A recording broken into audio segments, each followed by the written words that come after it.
How to show bookmarks on Google Chrome. Hello everybody, welcome back to another video. In this video, we're gonna look up how we can use our Google Chrome bookmarks to be seen easily if you are on your device. So without any further delay, let's begin with the video. But before beginning with the video, I want you to make sure to hit the like, share, and subscribe icon.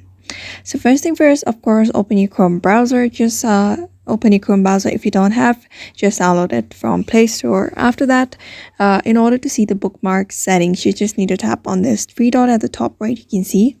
And when you tap on it, you can see this bookmarks option. Just tap on this bookmarks and there you go. You can easily select your bookmarks from here and open your bookmarks that you have listed from your device.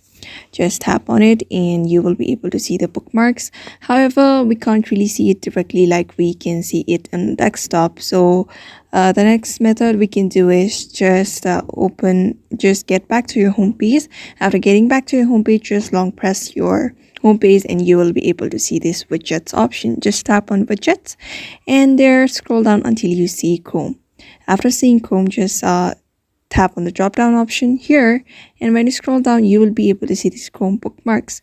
Just bookmark the important ones, and when you long press and set it on your home page, you can directly be redirected towards the bookmark that you want from your home page. And just like that, you can see your bookmark from your Android device. So therefore, I hope this video was helpful to you and thank you for watching this video.